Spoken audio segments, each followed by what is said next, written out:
राजेश जोशी जी, हर कोई अपनी सुविधा के हिसाब से राजनीति करता है, पर ये जो हिंदू समाज को एक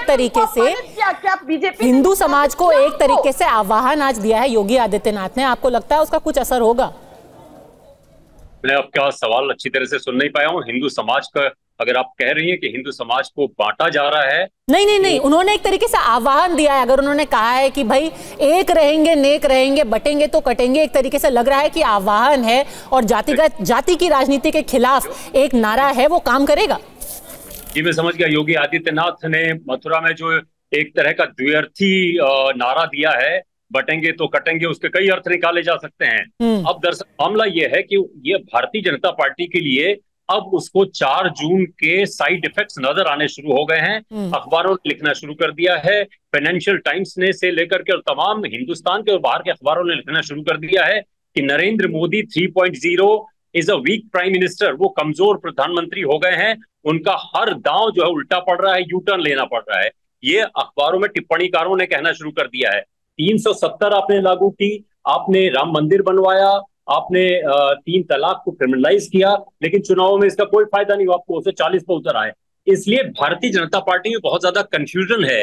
अब कहां आगे ले जाएं? हरियाणा से बुरी खबर आ रही है, जम्मू कश्मीर में वो अपनी जो फ्लॉक है उनको साथ नहीं रख पा रहे हैं। 3 लिस्ट जारी की है, तीनों फेज की, और वो वापस लेना पड़ा, 15 सीटें दोबारा जारी करनी पड़ी उनको।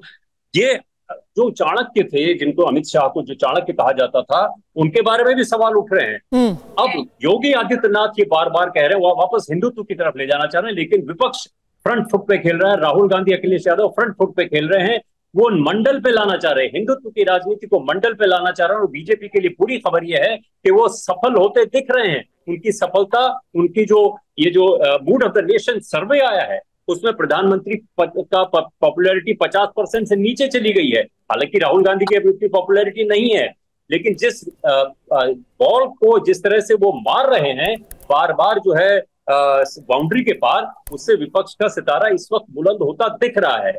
बार बार वो नरेंद्र मोदी जो डिसाइसिव फैसलाकुन प्रधानमंत्री थे, वो अपने तमाम बिलों को वापस ले रहे हैं। ब्रॉडकास्टिंग, तो इसका कुछ फायदा होगा? जो योगी जी कह रहे हैं उसका कुछ असर होगा, नहीं होगा? कमजोरी दिख रही है या बहुत देर हो चुकी है? जी, दोबारा कहिए। जो योगी जी ने नारा दिया है उसका कुछ असर होगा या बहुत देर हो चुकी है? अब जिसको बटना था, जिसको छिटकना था, वो जा चुके हैं। इन तमाम नारों से को सुन के अब लोग उबासियां लेने लगे हैं, क्योंकि पिछले 10-15 साल से इसी तरह के नारे लग रहे हैं।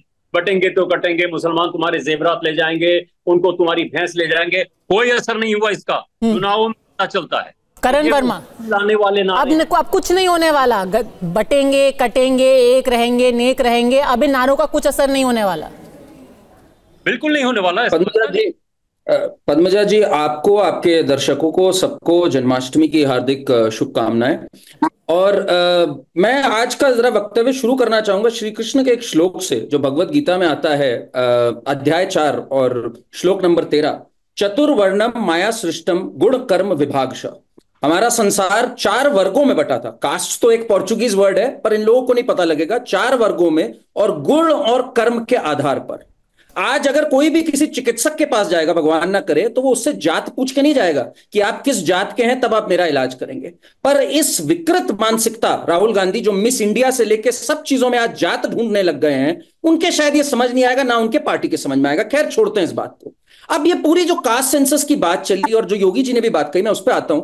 उन्होंने बात जो करी वो प्रतिनिधित्व की है, चाहे आप कास्ट सेंसस करें या कुछ करें। मैं पूछना चाहूंगा कांग्रेस पार्टी से, एआईसीसी में, सीडब्ल्यूसी में कितने एससी, कितने एसटी, कितने ओबीसी?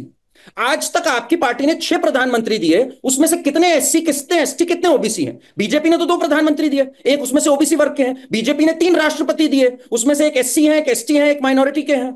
आपने क्या किया? बीजेपी के आज 71 मंत्री हैं पद्मजा जी, 27 ओबीसी, 10 एससी, 5 एसटी, 5 माइनॉरिटी। तो बीजेपी तो इस पर राजनीति भी नहीं कर रही और प्रतिनिधित्व भी दे रही है। आप ना कहीं कास्ट सेंसस करा रहे हैं, चाहे वो तेलंगाना हो, कर्नाटका में है तो रिलीज नहीं कर पा रहे, क्योंकि आपके डिप्टी मुख्यमंत्री कह रहे हैं वोकालिगा नाराज हो जाएंगे अगर आपने रिलीज कर दिया। मतलब पहले आप अपोज करते थे, जवाहरलाल नेहरू ने 1961 में कहा इससे सेकंड रेट सिटीजन आ जाएगा। आपने जैसे कहा, ना जात पे ना पात पे, मोहर लगाओ हाथ पे, राजीव गांधी ने कहा। और आप ना उन राज्यों में करना चाह रहे हैं। मतलब कमाल जुगलबंदी है ये। ना करेंगे कास्ट सेंसस अपने राज्यों में, भूतकाल में उसका अपोज करेंगे और बीजेपी को घेरेंगे जिसने प्रतिनिधित्व दिया। तो इससे एक बात साफ होती है कि ये एक्सपोज हो जाते हैं कास्ट पे। योगी जी ने जो आज बात कही पद्मजा जी, हम देख रहे हैं बांग्लादेश में क्या हुआ। बांग्लादेश में मोहम्मद यूनुस जो आज हेड बने, उन्होंने माना कि हाँ बिल्कुल हिंदुओं के साथ नरसंहार हो रहा है। वहां कोई नहीं पूछ रहा आप दलित हैं कि नहीं। 50% से ज्यादा हिंदू जो बांग्लादेश में है वो दलित हैं।